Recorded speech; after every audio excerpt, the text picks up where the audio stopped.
Okay, so I said via Instagram. Wait, let me start again. Okay, so I said via Instagram that I would do a video on my experience with Emirates and also living in Dubai. Now, this is in no way meant to insult any of the locals in Dubai, you know, the Emiratis and things like that. Dubai is a small part of the whole of the Middle East as well. So there are some other countries that are outstanding and amazing. I really liked Abu Dhabi, for example, and stuff like that. But Dubai itself, it doesn't have the greatest reputation from my experience living there, and its treatment of foreigners. So, and as an extension of that, because Emirates is working for the government technically, Emirates is a part of that. And a lot of the locals work for Emirates. Generally speaking, they work within the corporate sector rather than the actual sort of, you know, cabin crew side of things. I don't even think I ever really met an Emirati working for Emirates as cabin crew. Definitely just more like the floor work, behind the scenes, recruiting and things like that. So I'll talk about Emirates first, and then I'll talk about Dubai. Again, no way, shape or form am I trying to insult anyone. This is my experience. If you have a different experience or a similar experience, please leave the comments down below, because this is informative to people that want to move to Dubai and join Emirates and what they're sort of going to be getting themselves into. So, and I'm thankful for the experience. I really am. It definitely just could have been a lot better. So actually, Dubai first. Dubai is a man-made city, and beautiful, you know, landscapes, nightlife, theme parks, aesthetically very pleasing. The locals, even some foreigners, dress really well.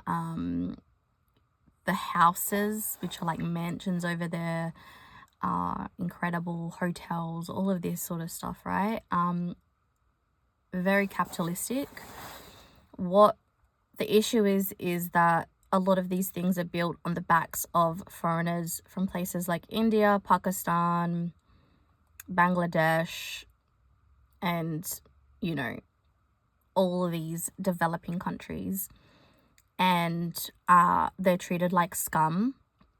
They're treated less than, especially by a lot of the Emiratis. Now, I normally don't generalize a group of people. However, in this instance, I will.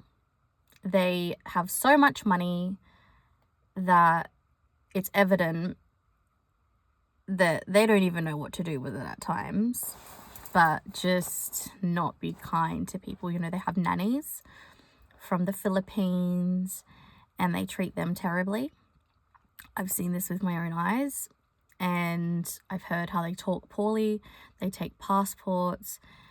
They just don't treat them well. The construction workers are not like here, where they get paid really well and all the rest of it. They get paid very little income.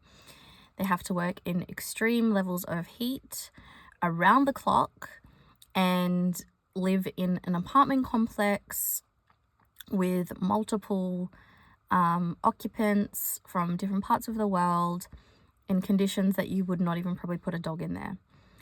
The cleaners I made friends with while I was working at Emirates didn't know much English, and again were treated with no respect at all. And that also came from foreigners that were within the Emirates corporation, that were working for the company, and just thought they were better than people. And really, to be honest, we were just flight attendants. We weren't anything extremely important. Well, we were important. We are important for the safety, but we're not like some pilot or a doctor, things of this nature, you know. And even if we were, it doesn't mean that we're better than anyone else.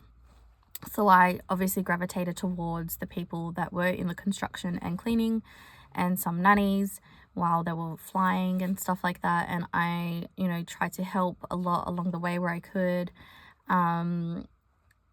But these conditions were appalling. I would be going to my flight and there would be a bus next to me full with, you know, foreigners going to their construction site or coming from, sad, looking so sad, and it was horrible. The Emiratis that were within Emirates used a lot of fear tactics against the you know, cabin crew or just people that work for Emirates that were foreigners. For me as an Australian, of course, this wasn't as impactful because I could just come back to Australia. But for people that came from third world countries and developing countries, it was traumatizing to think that they may or may not lose their job. And, you know, their families are quite dependable on that income. And they definitely knew this and they did not care. The locals get paid $4,000 Australian dollars to do nothing. That's just their pension, I guess, or their version of Centrelink. You can get paid to marry a local, which I found very degrading and wrong. I was proposed this many times while I was staying there, and I was like, no. Heck no. And yeah, so the overall gist of it is the Emiratis are well looked after, they're very privileged, and the foreigners are less than. They've come there to work for them and develop their country, but we don't care about them and we're better. And a lot of the men in particular were very arrogant. And again, like I said, sometimes they would pull at me and be like, give me your number. You know, I have this type of car. I'm in this position. Like I'm an executive at a bank, blah, blah, blah. And I'm like, ew, like get away from me. Then the foreigners as well that were coming in for vacation purposes.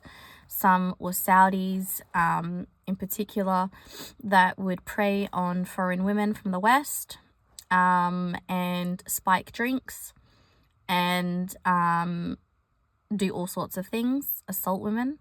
Some women were murdered, and it would be like a mysterious thing and not properly investigated. I'm sure you can find videos on a lot of that if you look further.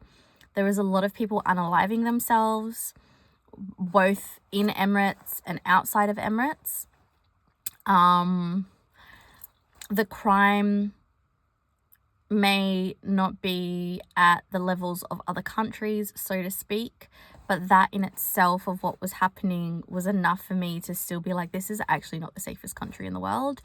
And the issue is a lot of things are not reported because especially women with SA are fearful because they feel that they would probably be blamed, as it is an Islamic country and it forbids, you know, things before marriage and stuff, even though they have clubs, they have drinking, alcohol, smoking. Dubai is basically a westernized version of the Middle East, and it sort of has a 1 foot in, 1 foot out, which to me is a complete contradiction. You're either an Islamic state or you're not. You can't have it both ways. That's just my opinion, and I will never go back there. I will never live there. I will never have anything at all to do with that country. I feel for the people that are there. And, you know, even all the drug lords that go there and laundry their money and do so much illegal things. It would just put anyone off, to be perfectly honest.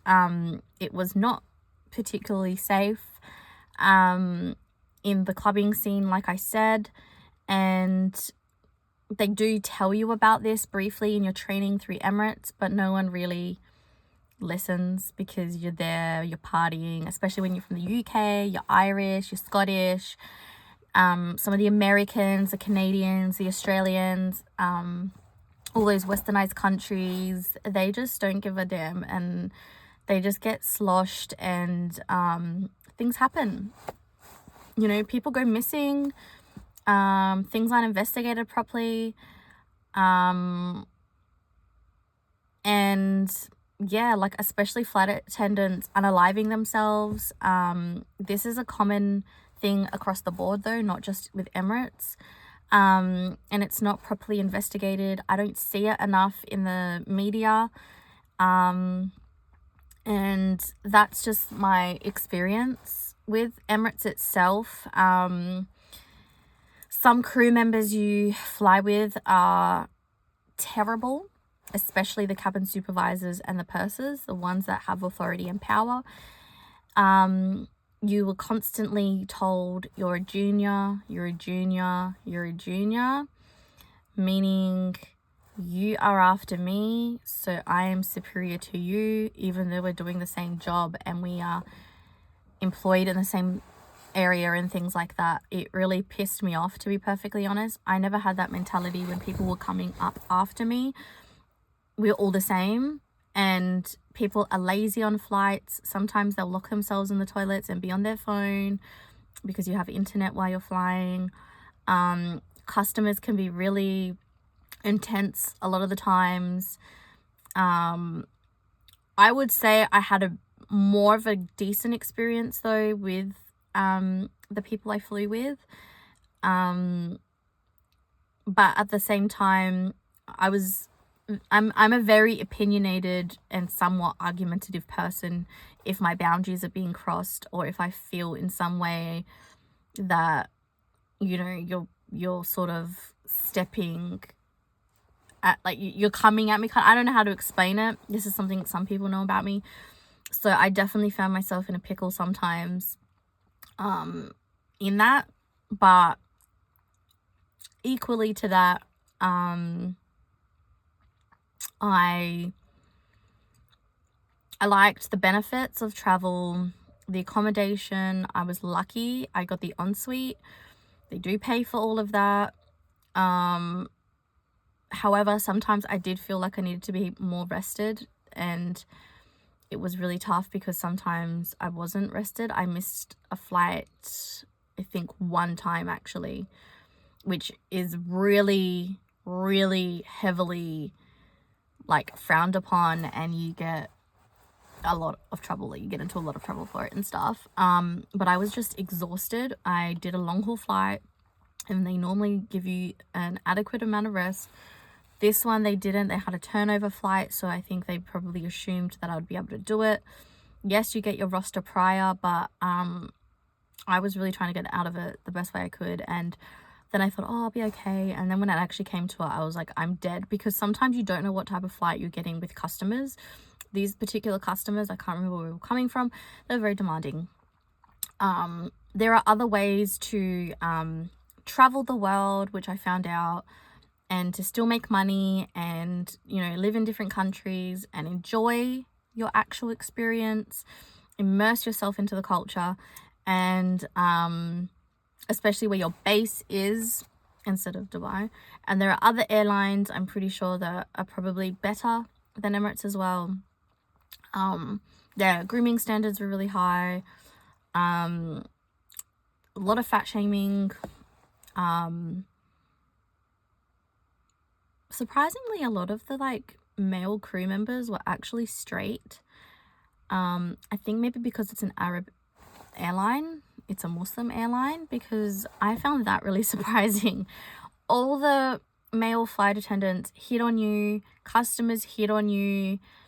It can be gross. I did like the uniforms though, because they were very modest, and, you know, no one's trying to look up your skirt. Sometimes they did try, even though you're wearing like a potato sack. I just think there's better airlines than maybe Emirates, and living in Dubai, I think that's what it was for me. Again, this is my experience. You know, there was some good things, of course, like I said. But overall, I would say it depends what you want. If you want that fast life, you want to be capitalistic, you want to treat people like trash, and you have this type of arrogant persona, maybe it is for you. However, if you're a very humble, honest, sweet person, deep down, like I am, and at the time I really was, because and you don't like seeing injustice and people being treated incorrectly and stuff, it's probably not for you. I made great friends. That was great. One I still consider my best friend, but overall it was a really tough experience. And the stories you hear, I have a lot of stories on flights that I wanted to do. I used to do memoirs of a flight attendant, because the things you see on planes like one story is this guy asking for a sanitary pad as a sleep thing was great. I thought he was asking for his wife, so he asked me. He was from Asia, I think, and I gave it to him, and I'm coming back to do refreshments, and I see it on his face, and he's laying down. Mind you, we have the sleep things, but I think he's broke or something. And I offered a new one, and he said, no, I like the padding on this. It's soft on my eyes. The sleeper is not soft or something. I was just like, oh my gosh. And then men giving you a bottle full of their piss at the end of a flight. That was disgusting. And so these are the things you have to think of. Turbulence can be crazy, as we've seen. It can literally kill people, injure you, and you're responsible for your flight, and you're responsible for your passengers. And so if you're not assertive as well, where I've needed to be, it can be really difficult, because they won't listen to you. You need to tell them, sit down, we have turbulence right now.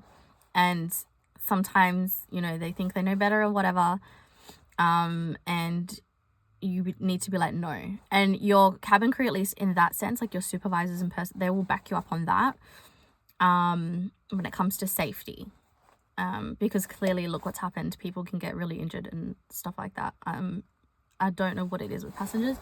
And you also need to be culturally sensitive as well. People come from different cultural backgrounds and ethnicities, and they just do things differently. And you need to be very respectful of that, and have clear communication if it's something that's like really offensive to you or something. Like there was a time where, and someone that has been a flight attendant can tell me this, I will say it's an Asian country, I won't say specifically which part of Asia, considering I'm half Asian, by the way,